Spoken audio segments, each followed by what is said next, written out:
ওকে, তো এই লেসনে আমি দেখাবো আপনার ব্যালেন্স মানে আপনার বেতন ওরেক্স থেকে কীভাবে আপনার ব্যাঙ্ক অ্যাকাউন্টে ট্রান্সফার করবেন। আপনার টাকা আছে ওরেক্সে, এই যে ওরেক্স আপনার এই টাকাটা জমা আছে, মনে করুন এখানে $100 আছে। এখন আপনি এই টাকাটা কী করবেন, আপনার ব্যাংকে নিয়ে আসবেন। ওরেক্স থেকে নিয়ে আসবেন কোথায়? ব্যাংকে। এটা হচ্ছে বাংলাদেশে আপনার ব্যাংক, মানে যে ব্যাংকে আপনার অ্যাকাউন্ট আছে। তো এখন সেই জন্য কী করতে হবে, আপনার ব্যাংক অ্যাকাউন্টের সাথে ওরেক্সের একটা পাইপলাইন লাগাতে হবে। মানে পাইপলাইন আমরা একবারে লাগাবো, এরপর প্রতিবারে যেটা করবো জাস্ট ট্যাপটা খুলে দেবো। এটা হচ্ছে ট্যাপ, মানে ট্যাপ বাল্ব। ট্যাপটা খুলবো, জাস্ট কী হবে, টাকাটা আপনার ব্যাংকে আসবে। তো আমরা এখন দেখাবো যে পাইপলাইন কীভাবে লাগাবো, দেন আমি দেখাবো যে ট্যাপ কীভাবে খুলবেন, মানে কীভাবে ট্রান্সফার দেবেন। তো আপনার ব্যাংকের সাথে ওরেক্সের কীভাবে পাইপলাইন লাগাবেন, মানে ব্যাংক কীভাবে অ্যাড করবেন, অ্যাড ব্যাংক অ্যাকাউন্ট উইথ ওরেক্স। তো তো আসুন আমরা প্র্যাকটিক্যালি দেখি।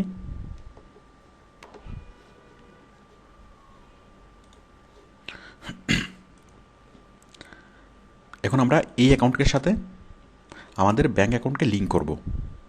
লিঙ্ক করার জন্য আমরা ক্লিক করব এখানে সেট আপ এ উইথড্রল মেথড। এখানে আমি ক্লিক করলাম।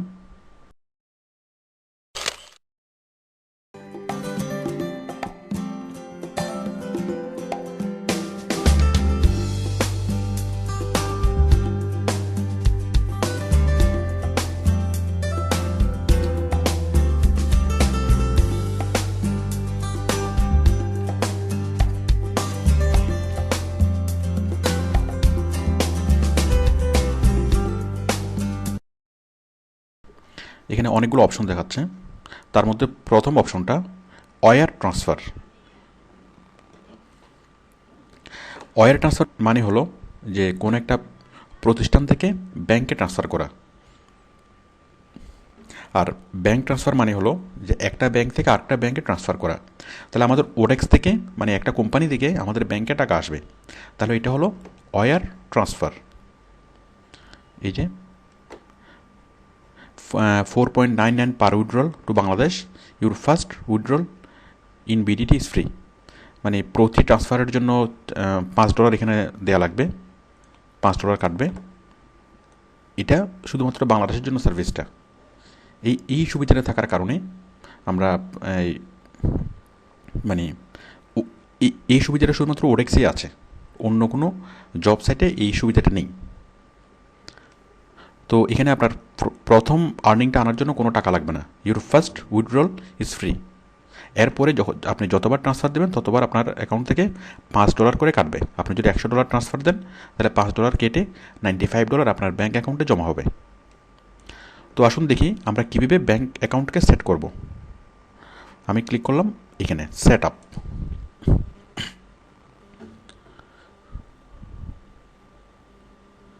দেখুন আমরা একটা ফর্ম পাচ্ছি না। এখানে প্রথমে সিকিউরিটি কোশ্চেন ক্রিয়েট করতে বলছে। আমি এখানে যে কোনো একটা কোশ্চেন সিলেক্ট করব। সাপোজ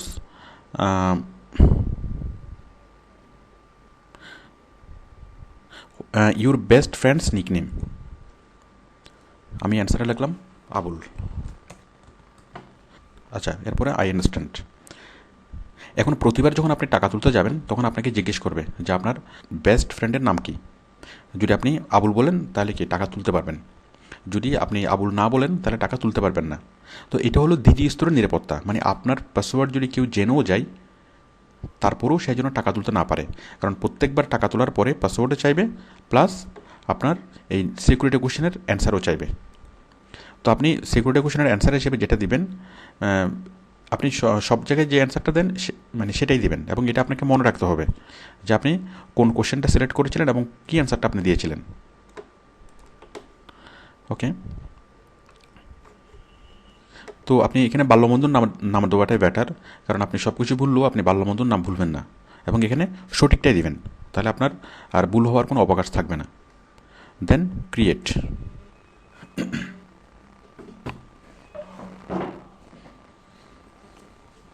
এরপর দেখুন এখানে চাচ্ছে bank Swift code. Swift code মানে কি? প্রত্যেকটা ব্যাংকের একটা ইন্টারন্যাশনাল আইডেন্টিফাইং কোড আছে, যেটাকে বলা হয় সুইফট কোড। যেমন ডাচ বাংলা ব্যাংকের একটা সুইফট কোড, ইসলামী ব্যাংকের আরেকটা সুইফট কোড, আবার জনতা ব্যাংকের আরেকটা সুইফট কোড। তো যেই ব্যাংকে আপনার অ্যাকাউন্ট থাক না কেন, সেই ব্যাংকের সুইফট কোডটা আপনি নেট থেকে বের করবেন। মনে করুন আপনার অ্যাকাউন্ট হচ্ছে ডাচ বাংলা ব্যাংকে, তাহলে দেখুন আপনি গুগল থেকে সার্চ করে আপনার ব্যাংকের সুইফট কোড বের করবেন। আমি এখানে লিখব Swift code of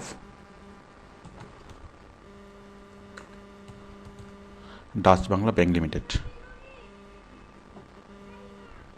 Swift code of Dutch Bangla bank limited. তো দেখুন এখানে এই যে আসছে, এই যে দেখুন the Swift code of Dutch Bangla bank limited. তো এই ডাচ বাংলা ব্যাংকের প্রত্যেকটা ব্রাঞ্চের অনেকগুলো সুইফট কোড আছে, তার মধ্যে আপনি মূল যেটা সুইফট কোড এটা দেখুন, এই যে ডিবিবিএল বিডিডিএইচ এটুকু। এরপরে দেখুন 101, আবার এখানেও সেম ডিবিবিএল ডিবিবিএইচ 103, ডিবিবিএল ডিবিবিএইচ 104, এই 101 103 104 এইভাবে অনেকগুলো নাম্বার থাকবে, বাট অতগুলো আপনার দরকার নেই। আপনার দরকার হচ্ছে মূল কোডটা, এই যে ডিবিবিএল বিডিডিএইচ। মানে এখানে এর পরে যে নাম্বারগুলো থাকবে ব্রাঞ্চ নাম্বারগুলো আপনার নেওয়ার দরকার নেই। আপনি যেই ব্যাংকেরই সুইফট কোড নেবেন সেই ব্যাংকের জাস্ট মূল কোডটা, মানে সংখ্যাগুলা, সুইফট কোডের পাশে সংখ্যা থাকবে, সংখ্যাগুলো মানে ব্রাঞ্চের কোড নাম্বার নেওয়ার দরকার নেই। আপনি সংখ্যাগুলো ছাড়া মূল সুইফট কোডটা নেবেন। যেমন আমি এখানে মূল সুইফট কোডটা নিলাম,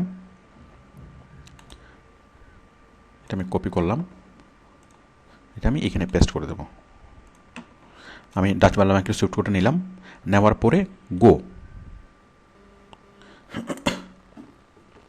দেখুন আমি জাস্ট সুইফট কোডটা দিলাম, এখানে অটোমেটিক্যালি ডাচ বাংলা ব্যাংকের হেড অফিসটা অ্যাড হয়ে গেল। ডাচ বাংলা ব্যাংক লিমিটেড, সেনা Kalyan Bhaban 195 Motijheel commercial area, Bangladesh. Automatically add হয়ে গেল। তাহলে আপনার টাকাটা প্রথমে আসবে ডাচ বাংলা ব্যাংকের হেড অফিসে। ওকে, তো হেড অফিসে আসার পরে কী হবে, এই যে আপনার অ্যাকাউন্ট কারেন্সি কিসে জমা হবে, টাকাতে জমা হবে, একটা অপশন। মানে টাকাটা আসবে ডলারে এবং এটা কী হবে, সাথে সাথে সেটা টাকাতে কনভার্ট হয়ে যাবে, আপনার অ্যাকাউন্টে জমা হবে টাকা হিসেবে। এরপরে অ্যাকাউন্ট নাম্বার, মানে প্রথম আসবে আপনার হেড অফিসে, ডাচ বাংলা ব্যাংকের হেড অফিসে, এখান থেকে জমা হবে কোথায়, আপনার অ্যাকাউন্টের এগেনস্টে টাকাটা জমা হবে। আমি একটা কাল্পনিক অ্যাকাউন্ট নাম্বার দিচ্ছি,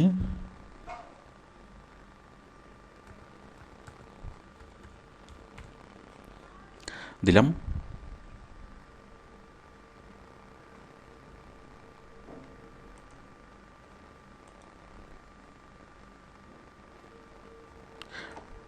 এরপর বাকিগুলো আপনি ফিল আপ করতে পারবেন। যে ব্রাঞ্চের নেম, মনে করুন আপনি বসে আছেন চিটাগংয়ে,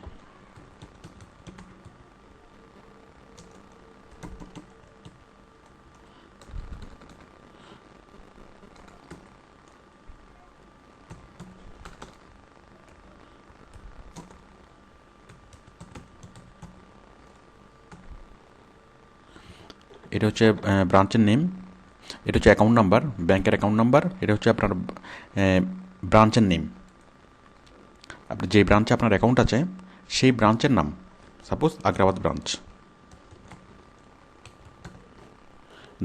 মানে ধানমন্ডি ব্রাঞ্চ, গুলশান ব্রাঞ্চ, যেভাবে আপনি লেখেন না কেন, যে ব্রাঞ্চে আপনার অ্যাকাউন্ট আছে সেই ব্রাঞ্চের নামটা এখানে লিখবেন, এবং সেই ব্রাঞ্চটা যেই জায়গায় অবস্থিত সে সংক্ষিপ্ত করে সেই ব্রাঞ্চের অ্যাড্রেসটা লিখবেন, ব্রাঞ্চ অ্যাড্রেস। এরপর হলো name of account, name of account Salman Khan. এখানে একটা বিষয় মনে রাখবেন, আপনার ব্যাংকের অ্যাকাউন্ট নামটা যেই নামে, এখানেও আপনার সেম নাম হতে হবে। যদি আপনার ব্যাংকের অ্যাকাউন্ট আছে এক নামে বাট এখানে আর একটা নাম, তাহলে টাকাটা ট্রান্সফার হওয়ার সময় প্রবলেম হবে। আপনার যদি ব্যাংক অ্যাকাউন্ট না থাকে, আপনাকে ব্যাংক অ্যাকাউন্ট খুলতে হবে। ডাচ বাংলা ব্যাংকে মাত্র 500 টাকা দিয়ে ব্যাংক অ্যাকাউন্ট খোলা যায়, তাছাড়া এমটিবি ব্যাংকও খোলা যায় মাত্র 500 টাকা দিয়ে। আপনি 500 টাকা দিয়ে একটা ব্যাঙ্ক অ্যাকাউন্ট খুলে তারপর আপনি ট্রান্সফার করবেন। আপনি আপনার ভাই, বাবা বা বন্ধু অন্য কারো ব্যাঙ্ক অ্যাকাউন্টে ট্রান্সফার করতে পারবেন না।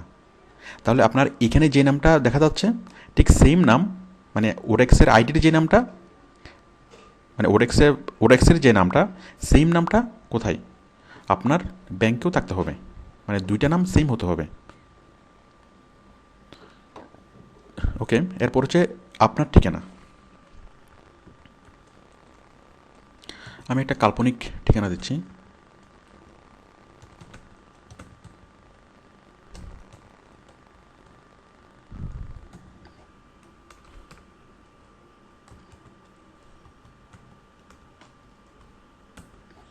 এরপরে সিটি, মনে করুন আপনি আপনি থাকেন চিটাগংয়ে। ওকে, এরপর হলো কান্ট্রি, বাংলাদেশ।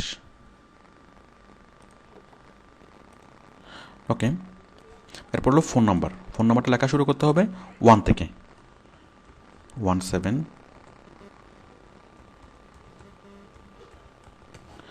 হ্যাঁ, 1 থেকে শুরু করতে হবে, প্রথম দুইটা ডিজিট এখানে আর পরের একটা ডিজিট এখানে। Then I attest that I am owner of the above, I am owner and have full authorization to this bank account. মানে আমি ঘোষণা করছি যে এই ব্যাঙ্ক অ্যাকাউন্টটা আমার এবং এখানে আমার পুরোপুরি অথরাইজেশন আছে। তার মানে বুঝতেই পারছেন যে অন্য কোনো ব্যাঙ্ক অ্যাকাউন্ট দিয়ে কখনই হবে না, আপনার নিজের নামে ব্যাঙ্ক অ্যাকাউন্ট থাকতে হবে। আমি এখানে অথরাইজ করলাম, মানে এগ্রি হলাম। তাহলে দেখুন আমরা খুব সিম্পল একটা ফর্ম ফিল আপ করলাম। এই ফর্মের মধ্যে ইম্পর্টেন্ট যেটা সুইফট কোড, দেন ব্যাঙ্ক অ্যাকাউন্ট নাম্বার, আর বাকিগুলো আপনি খুব সহজেই ফিল আপ করতে পারবেন। তাহলে টাকাটা প্রথমে আসবে আপনার ব্যাংকের হেড অফিসে, হেড অফিস থেকে জমা হবে কোথায়, আপনার অ্যাকাউন্ট নাম্বারে। দেখুন আমি এটা অ্যাড করছি, অ্যাড দিস অ্যাকাউন্ট।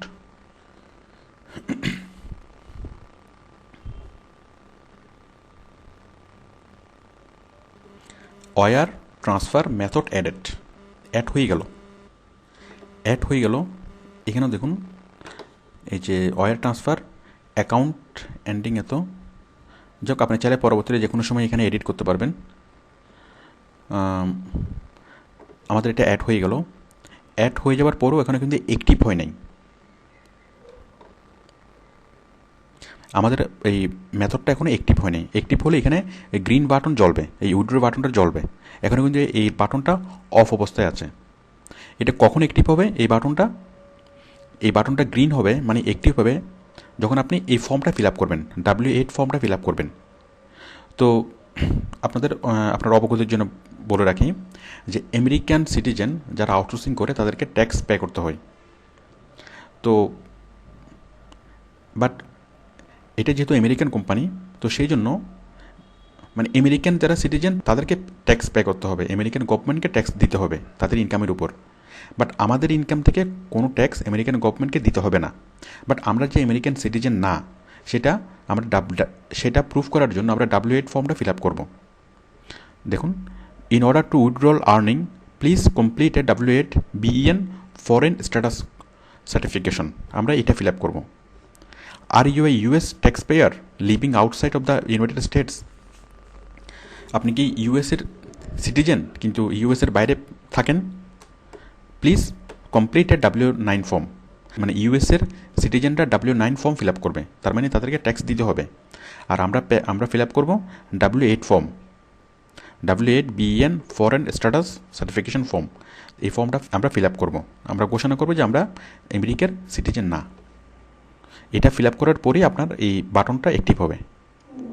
দেখুন আমি এটা ফিল আপ করছি।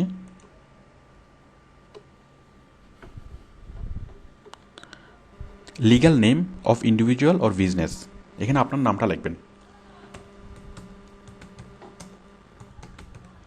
দেখুন আপনি সব জায়গায় একই নাম দিবেন। যেমন আপনার এই ব্যাঙ্ক অ্যাকাউন্টে যদি মোহাম্মদ থাকে, এখানে আপনি মোহাম্মদ দিবেন। ওডেক্সের আইডিতেও দিবেন মোহাম্মদ, মানে মোহাম্মদ সালমান খান। যদি সালমান খান থাকে, শুধু সালমান খান। নামের স্পেলিং যেন সেম হয়, নাম স্পেলিং মিস্টেক হওয়া যাবে না, এবং হুবহু নামটা ওডেক্সের আইডিতে যেরকম ব্যাঙ্কেও সেরকম, এবং এই যে ট্যাক্স ইনফরমেশন ফর্মও একই রকম হতে হবে। এখানে বিন্দুমাত্র এদিক সেদিক হওয়া যাবে না। কান্ট্রি বাংলাদেশ, অ্যাড্রেস, এগুলো অটোমেটিক ফিল আপ করাই আছে। Then agree, then save. খুবই সহজ। আমরা W8 ফর্ম ফিল আপ করলাম। Thank you for submitting your W8BN, you may now withdraw earning. আমাদের এটা হয়ে গেল। হওয়ার পরে দেখুন আমাদেরকে কি বলল, হওয়ার পরে কিন্তু আমাদের এটা এখনও গ্রিন হয় নাই, এখনও এটা অ্যাক্টিভ হয় নাই। অ্যাক্টিভ কখন হবে?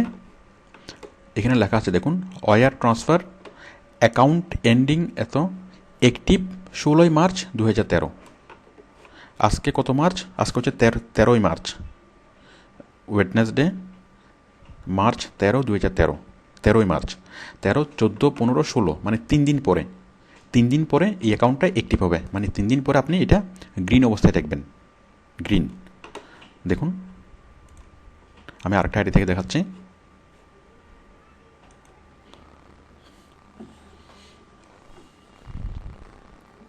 এই যে গ্রিন, 3 দিন পর আপনি এইভাবে দেখবেন। ওকে, তো এখন আমি কি করব, এটা আমাদের আরেকটা টেস্ট অ্যাকাউন্ট।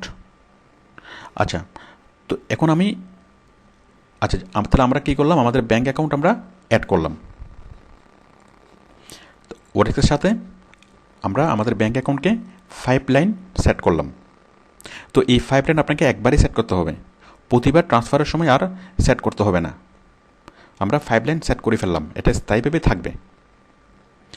ওকে, এখন আপনি কি করবেন, এই টাকা ট্রান্সফার করবেন, মানে এখান থেকে ওডেক্সের টাঙ্কি থেকে কোন টাঙ্কিতে পানি নিয়ে আসবেন, আপনার টাঙ্কিতে পানি নিয়ে আসবেন।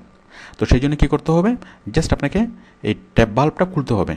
ট্যাপটা খুলবেন, পানি এখানে চলে আসবে, আপনার ব্যাংকের টাঙ্কিতে চলে আসবে। তো ট্যাপটা কীভাবে খুলবেন, আর প্রতিবার যখন আপনি টাকাটা ড্র করবেন আপনি জাস্ট ট্যাপটা খুলবেন। তো দেখুন আমি এখন দেখাবো যে কীভাবে আপনি ট্রান্সফার দেবেন টাকাটা ওডেক্স থেকে আপনার ব্যাঙ্ক অ্যাকাউন্টে। দেখুন,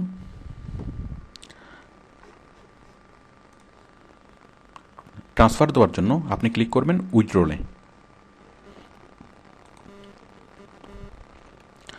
একটা ফর্ম পাবেন, দেখুন এখানে আবার পাসওয়ার্ড চাচ্ছে।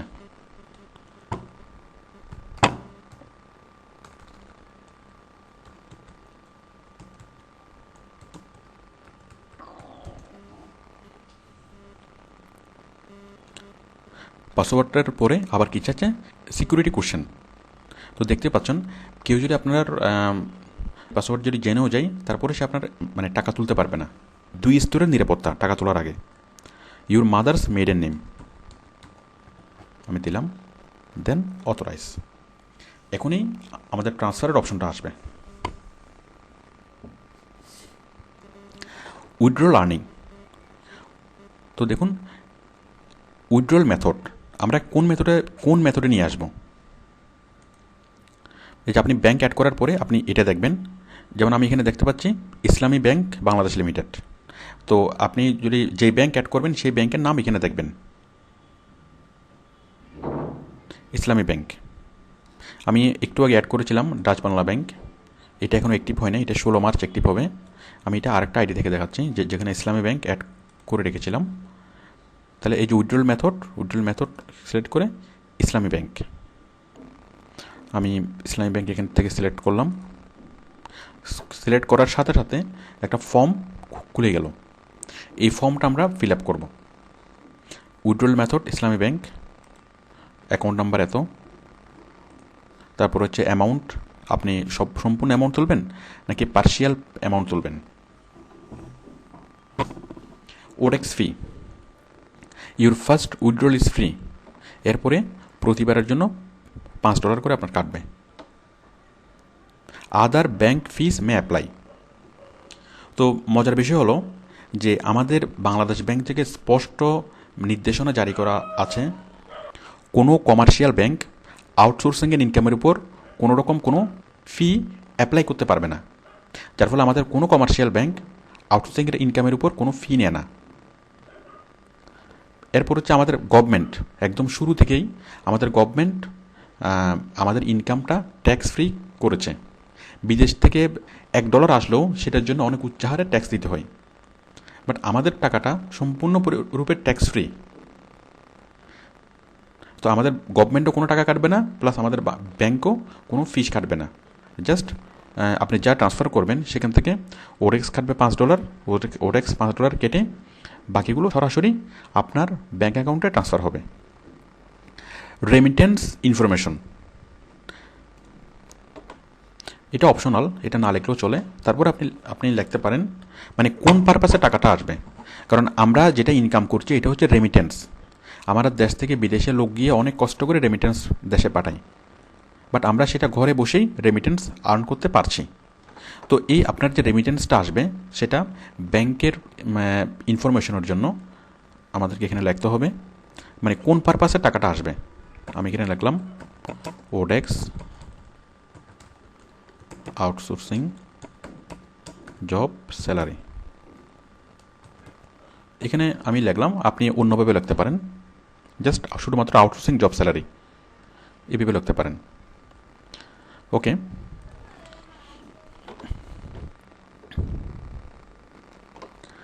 তো দেখুন এরপর হলো last exchange rate used by Odex. হ্যাঁ, লাস্ট এক্সচেঞ্জ রেট মানে আপনি যখন টাকাটা ট্রান্সফার করবেন, ট্রান্সফার করার আগে আপনি অবশ্যই এই ট্রান্সফার রেটটা দেখে নেবেন। আমরা জানি যে ডলারের দাম প্রতি মিনিটে ফ্লাকচুয়েট হয়। তো এই মুহূর্তে যদি আপনি ট্রান্সফার করেন তাহলে আপনি পাবেন $77.06 রেট।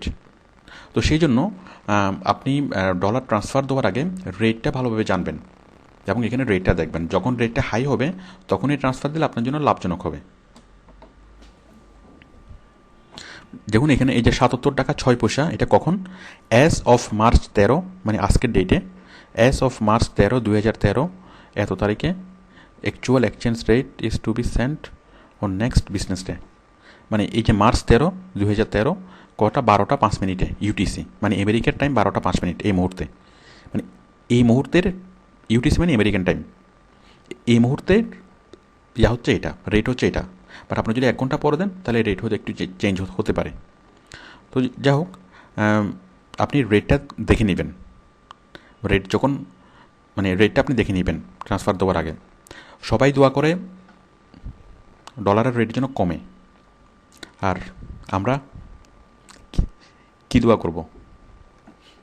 ওকে, দেখুন you are able to send এত dollar to your Islami bank limited Bangladesh limited account number ending এত। যাই হোক, আমরা এই ফর্মটা ফিল আপ করলাম। ফিল আপ করার পরে জাস্ট আপনি উইথড্র বাটনে ক্লিক করবেন। উইথড্র বাটনে ক্লিক করলেই আপনার টাকাটা ব্যাংকে চলে আসবে। এখন আমি একটা প্র্যাকটিক্যালি একটা ব্যালেন্স ট্রান্সফার করে দেখাচ্ছি।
পরের দিন আপনার অ্যাকাউন্টে সেটা জমা হয়ে যাবে। এরপর আপনার অ্যাকাউন্ট থেকে আপনি সেই টাকাটা তুলতে পারবেন, যেভাবে আপনি তোলেন, সেটা চেক দিয়ে হোক অথবা এটিএম কার্ড দিয়ে হোক। যেভাবে আপনি আপনার অ্যাকাউন্ট থেকে টাকা তোলেন সেভাবে আপনার অ্যাকাউন্টের থেকে আপনি তুলতে পারবেন, মানে আপনার অ্যাকাউন্টের টাকাটা সরাসরি জমা হয়ে যাবে। আপনার ব্যাংকে টাকাটা আসার পরে আপনি ব্যাংক থেকে টাকা তুলবেন, এটিএম থেকে তুলেন বা মানে এটিএম কার্ড দিয়ে তুলেন বা চেক দিয়ে তুলেন, যেভাবে তুলেন না কেন, টাকাটা তোলার পরে আপনি ব্যাংক থেকে একটা স্টেটমেন্ট দিবেন, ব্যাংক স্টেটমেন্ট। আমি দেখাচ্ছি আমাদের একটা স্টুডেন্টের ব্যাংক স্টেটমেন্ট দেখাচ্ছি। তো ওর দেখুন, ও এই 27 ডিসেম্বর একটা ট্রান্সফার দিয়েছিল, 27 ডিসেম্বর ট্রান্সফার দিয়েছিল। এই যেগুলো ট্রান্সফারের আইডি, এই যে ট্রান্সফারের আইডি, কত টাকা ট্রান্সফার দিয়েছিল, মানে ওডেক্স থেকে তার ব্যাংকে ট্রান্সফার দিয়েছিল কত, 4,384, মানে তার যা ডলার ছিল সেগুলো টাকায় কনভার্ট হওয়ার পরে এই পরিমাণ টাকা তার অ্যাকাউন্টে জমা হয়েছে। তো আপনিও ব্যাংকের থেকে টাকা ড্র করার পরে আপনি ব্যাংক থেকে এরকম একটা স্টেটমেন্ট চেয়ে নেবেন। স্টেটমেন্ট নিয়ে সেটাকে এইভাবে শাইনিং মার্কার দিয়ে মার্ক করবেন, যে ব্যালেন্সটা আপনার ট্রান্সফার হয়েছে সেটা মার্ক করবেন। মার্ক করে আপনি এটা স্ক্যান করে ওডেক্সকে পাঠাতে হবে। এটা ভেরিফিকেশনের জন্য লাগবে, মানে পরবর্তীতে এটা লাগবে। কারণ ওডেক্স যদি কখনো নিশ্চিত হতে চায় যে গরুকে যে খাওয়াচ্ছে সেই দুধ নিচ্ছে কিনা, নাকি দুধ অন্যজন নিয়ে যাচ্ছে, যদি কখনো ওডেক্সের এমন সন্দেহ হয় তখন আপনার এই ব্যাংক স্টেটমেন্ট চাইতে পারে। তো সেই জন্য আপনি টাকাটা তোলার পরে, মানে প্রথমবার টাকা তোলার পরে আপনি স্টেটমেন্টটা নিয়ে রাখবেন। এর পরে আর স্টেটমেন্ট নেওয়া লাগবে না, জাস্ট প্রথমবার টাকা তোলার পরে আপনি স্টেটমেন্টটা নিয়ে নিজের কাছে রাখবেন। এগুলো মানে ভেরিফিকেশন করানোর সময় কাজে লাগবে।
অ্যাকর্ডিং টু মাই কমিটমেন্ট, আমি যখন ভিডিও লেসনটা স্টার্ট করছিলাম তখন আমি বলেছিলাম যে আমরা কী শেখাবো, মানে প্রসেসিং শেখাবো। এই যে চাকরি কীভাবে পাবেন এটা বোঝানোর সময় আমি বলেছিলাম আমরা প্রসেসিং শেখাবো। তো অ্যাকর্ডিং টু মাই কমিটমেন্ট আমি আশা করি আপনাদেরকে প্রসেসিং বোঝাতে পেরেছি, যে অ্যাপ্লাই করা থেকে শুরু করে টাকা হাতে আসা পর্যন্ত কীভাবে আপনি মানে প্রসেসিংগুলো করবেন। তো আমরা যদিও বা এই ভিডিও লেসনে কাজ শেখাবো না, কিন্তু আমি কাজ নিয়ে আলোচনা করব। কাজগুলো কীভাবে শিখবেন, মানে কাজ সম্পর্কে বিস্তারিত আমি পরের যে লেসনগুলো এগুলোতে আমি কাজ নিয়ে আলোচনা করেছি। ওকে, থ্যাংক ইউ।